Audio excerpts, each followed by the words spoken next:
Order! Order! You are an incorrigible delinquent at times.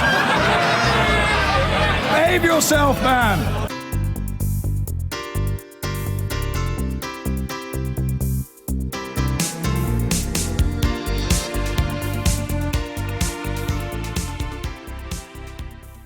Now, before we came on air, I spoke to the filmmaker and activist Michael Moore, who you'll hear from in just a moment. He was addressing the crowds protesting against the Trump presidency in New York City last night, along with a star-studded lineup of speakers, including Robert De Niro and Alec Baldwin, both of whom have constantly been critical of President Trump. The president-elect said our country was a dumping ground for the world. Really?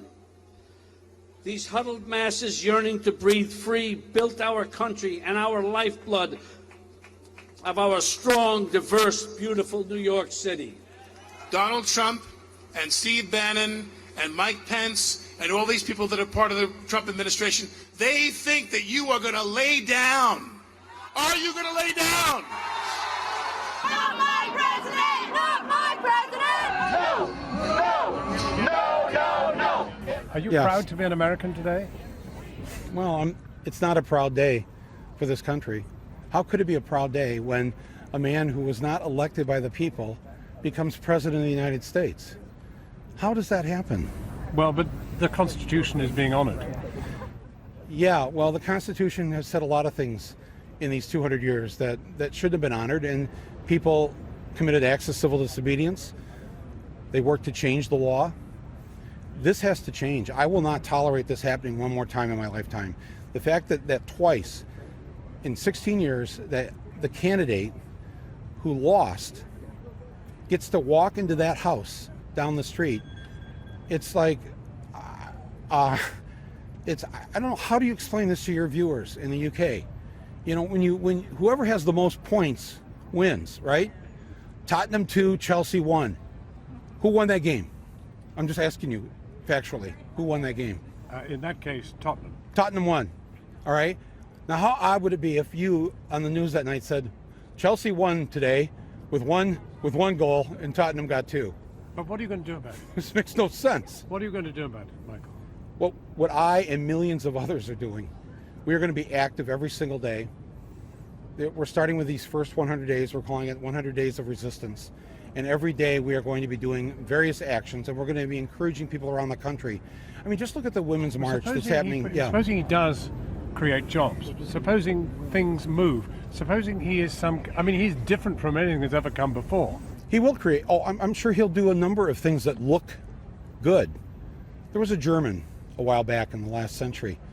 He said, I'm going to give everybody a shovel and a job and a paycheck. Oh, by the way, Mercedes and BMW, you charge too much for your cars, so we're going to start up a car company for the people so that the people can afford to buy a car. Boy, they loved him. You know, they only got 32% of parliament in the 33 elections. 32% is all they got. He asked for a plebiscite the next year, and I think it was almost 90% approved after 1 year of him doing these things for the people. But let's be candid. I mean, Donald Trump is not Adolf Hitler. I didn't say that.